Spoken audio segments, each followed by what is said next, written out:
आपलं नेक्स्ट सूत्र आहे, ज्यांना बदलायची इच्छा नाही त्यांच्यावरती वेळ वायाला घालू नका.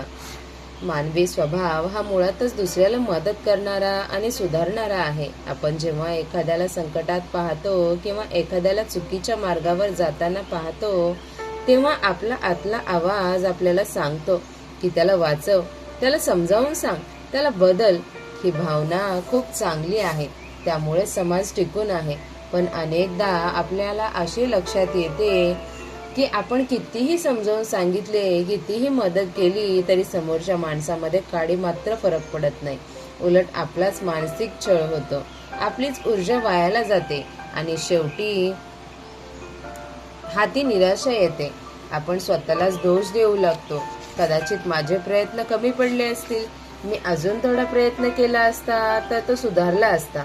पण अशा वेळी संत तुकाराम महाराजांचा हा अत्यंत रोखठोक आणि डोळ्यात अंजन घालणारा अभंग आपल्याला वास्तवाची जाणीव करून देतो. महाराज म्हणतात, भाव धरिया तया तारील पाषाण, दुर्जना सज्जन काय करी. याचा अर्थ ज्याच्या मनात भाव आहे, म्हणजे ज्याची स्वतःची बदलायची तयारी आहे आणि ज्याची श्रद्धा आहे, त्याला साधे दगड सुद्धा तारून नेतात. पण ज्याचा मूळ स्वभावच दुर्जन आहे, त्याला बदलायचं नाही, त्याला साक्षात सज्जन किंवा संत भेटले तरी काय उपयोग. दगडातून देव निर्माण करता येतो, पण ज्या माणसाचं मन दगडापेक्षा कठीण झाले तिथे देवही हातबोल होतो. त्यामुळे जीवनात सुखी व्हायचं असेल तर कोणावर वेळ खर्च करायचा आणि कोणाला सोडून द्यायचं हे गणित जमलं पाहिजे. तुकाराम महाराज अभंगात एक अतिशय मार्मिक उदाहरण देतात. ते आजही तितकंच लागू पडतं. करिता नवे नीट श्वानाचे हे पूस. श्वान म्हणजे कुत्रा. कुत्र्याचं शेपूट वाकडं ते वाकडच. त्याला तुम्ही नळीत घालून ठेवा, त्याला तेल तूप लावा, वर्षानुवर्ष सरळ करण्याचा प्रयत्न करा. पण ज्या क्षणी तुम्ही ती नळी काढाल त्या क्षणी ते शेपूट पुन्हा वाकडच होणार. हा त्या शेपटाचा दोष नाही, तो त्याचा मूळ गुणधर्म आहे. समाजातही अशीच काही माणसं असतात. तुम्ही त्यांना कितीही चांगल्या संधी द्या, कितीही चांगले संस्कार द्या, त्यांचं वागणं बदलत नाही. ऑफिसमध्ये एखादा कर्मचारी असतो, तो कामचुकार असतो. तुम्ही त्याला समजावता, ट्रेनिंग देता, पगार वाढवता, पण तो पुन्हा कामचुकारपणा करतो. अशा वेळी त्याच्यावर आणखी ऊर्जा खर्च करणं म्हणजे कुत्र्याचं शेपूट सरळ करण्यासारखं आहे. हे शहाणपण आपल्याला लवकर सुचलं पाहिजे, अन्यथा आपण आपली नळी आणि तेल दोन्ही वाया घालतो. दुसरे उदाहरण अधिक बोलकं आहे. खापरा परीस काय करी. परीस हा एक दगड आहे, ज्याच्या स्पर्शाने लोखंडाचं सोनं होतं. पण जर तुम्ही लोखंडाऐवजी मातीचे खापर परिसाला घासले तर त्याचं सोनं होईल का? नाही होणार. यात परिसाचा काही दोष आहे का? नाही. परीस तोच आहे, त्याचे सामर्थ्य तेच आहे, पण समोरचे मटेरियल चुकीचे आहे. खापरामध्ये सोने होण्याचा गुणधर्म नाही. आपल्या आयुष्यात आपण अनेकदा परीस होण्याचा प्रयत्न करतो. आपण एखाद्याला मदत करायला जातो, त्याला आपल्या लेवलला आणण्याचा प्रयत्न करतो. पण समोरचा माणूस जर खापर वृत्तीचा असेल तर त्याला प्रगतीची किंमत नाही. ज्याला तुमच्या मदतीची जाणीव नाही, तुमचे सर्व प्रयत्न वायाला जातात. शिक्षक वर्गात सर्वांना सारखेच शिकवतात, पण जो विद्यार्थी लोखंडासारखा असतो त्याचं सोनं होतं आणि जो विद्यार्थी खापरासारखा असतो तो तसाच राहतो. त्यामुळं कुणाचं नशीब बदलण्याआधी तो माणूस लोखंड आहे की खापर आहे हे तपासणं गरजेचं आहे. तुकाराम महाराज पुढे निसर्गाचे एक जबरदस्त उदाहरण देतात. निंबाची या झाडा साखरेचे आळे, बीज तैसी फळे येती तया. कडुनिंबाचं झाड मुळातच कडू असतं. आता एखाद्याला वाटलं की मी या झाडाला कडू पाणी देण्याऐवजी रोज साखरेचं पाणी घालेन, मुळांना दूध आणि तूप घालेन, तर त्याला गोड फळे येतील का? अजिबात नाही. त्याला कडुनिंबच येणार आणि त्या कडूच असणार का? कारण बीज तैसे फळ. त्याच्या रक्तात, त्याच्या DNA मध्ये कडूपणा आहे. तुम्ही बाहेरून कितीही गोडवा ओतला तरी आतला कडूपणा जात नाही. आजच्या काळात आपण हेच पाहतो. काही व्यसनी किंवा गुन्हेगारी वृत्तीच्या लोकांना सुधारण्यासाठी घरचे लोक प्रेमाचा वर्षाव करतात, त्यांना सुखसोयी देतात. त्यांना वाटतं की प्रेमाने हा सुधारेल, पण ज्याच्या स्वभावातच निंब आहे तो त्या साखरेचा गैरफायदा घेतो आणि पुन्हा कडूस वागतो. अशा लोकांना बदलण्याचा प्रयत्न करणं म्हणजे निसर्गाच्या विरुद्ध जाण्यासारखं आहे. याचा अर्थ असा नाही की आपण कोणाला मदत करू नये, मदत नक्की करा, पण एक मर्यादा आखून घ्या. जर तुम्ही एखाद्याला एकदा समजावून सांगितलं, दोनदा संधी दिली, तरीही तो त्याच चुका करत असेल तर समजून जा की त्याला बदलायची इच्छा नाही. अशा वेळी तिथेच थांबणं हे शहाणपण आहे.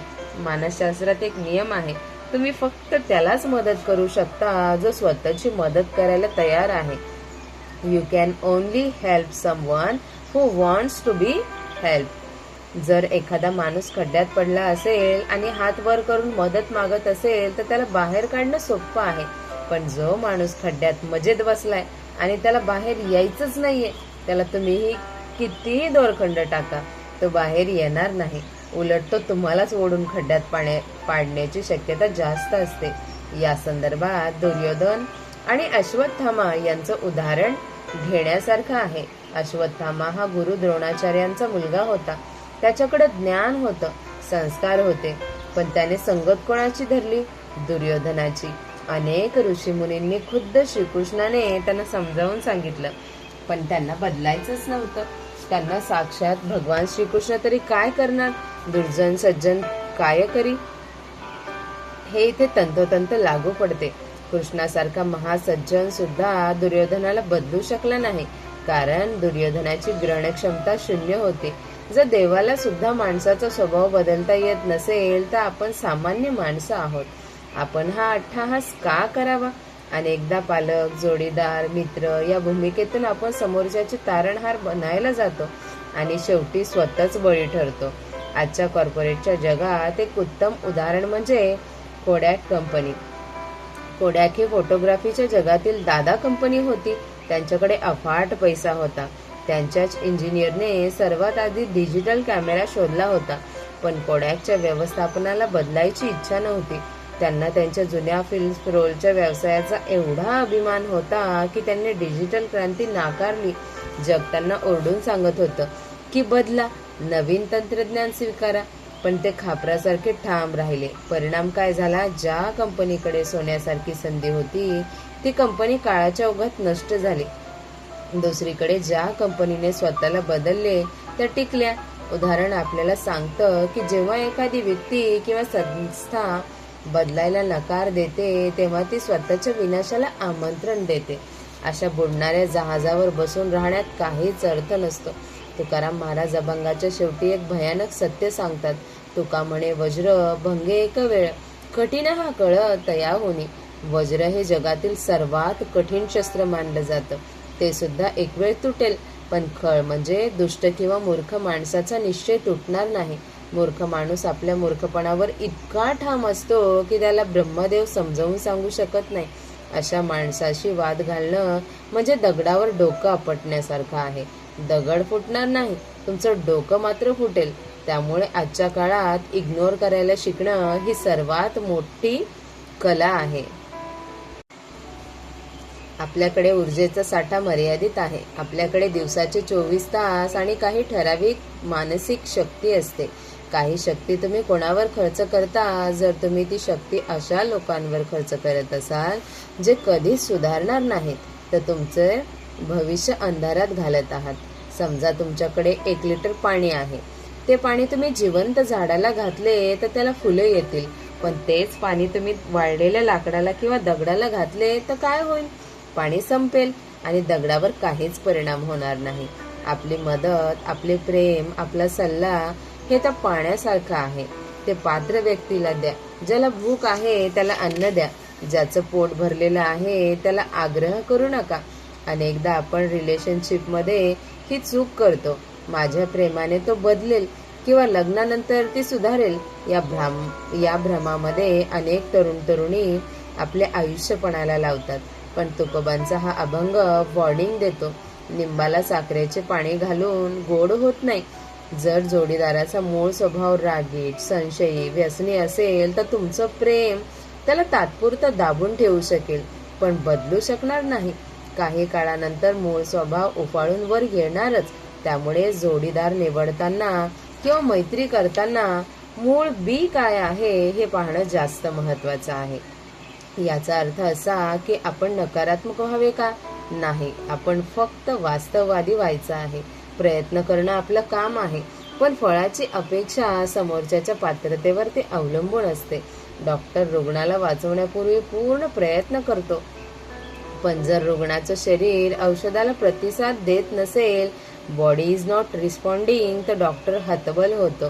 तिथे डॉक्टरांचं अपयश नसतं, तर ती त्या शरीराची मर्यादा असते.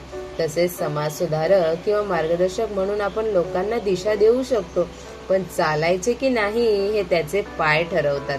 जगातील अनेक यशस्वी लोक जसे की वॉर्न बफेट एक नियम पाळतात. ते म्हणतात, मी अशा लोकांसोबत काम करत नाही ज्यांनी मला सतत मोटिवेट करावे लागते. मी अशा लोकांसोबत काम करतो की जे आधीच मोटिवेट असतात. किती साधा आपण खोल विचार आहे. ज्याला स्वतःला काहीतरी करायचं आहे त्याला थोडा धक्का दिला तरी तो पळायला लागतो, पण ज्याला काहीच करायचं नाही त्याला पाठीवर घेऊन पळणे कठीण असते. तुम्ही ओझे वाहणारे गाढव होऊ नका. आपल्या आयुष्यातील वेळ हा आपला खरा पैसा आहे. ज्यांना तुमची किंमत नाही त्यांना बदलायचं नाही, त्यांच्यासाठी रडत बसू नका. त्याऐवजी तो वेळ स्वतःच्या प्रगतीसाठी वापरा.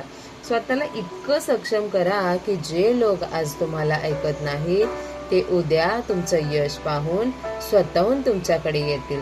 सूर्याला कधीच मेणबत्ती घेऊन लोकांना जागे करायला जावं लागत नाही. सूर्य उगवतो आणि ज्यांना जागा व्हायचं आहे ते आपोआप जागे होतात. ज्यांना झोपायचं आहे ते पांघरून ओढून झोपतात.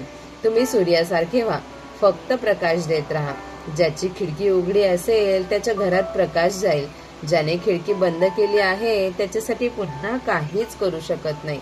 शेवटी तुकाराम महाराजांचा हा संदेश आपल्याला निर्णय क्षमता देतो. तो आपल्याला सांगतो की भावनेच्या आहारी जाऊन वाहवत जाऊ नका. भावधरी तया तारील पाषाण. तुमची श्रद्धा, तुमचे कष्ट, तुमचा प्रामाणिकपणा अशा ठिकाणी लावा ज्याला भाव मिळेल. दगडातून देव करण्याची ताकद तुमच्यात आहे, पण अट एकच आहे, त्या दगडाची देव होण्याची तयारी पाहिजे. ज्या दगडाला फक्त धोंडा म्हणून पडायचं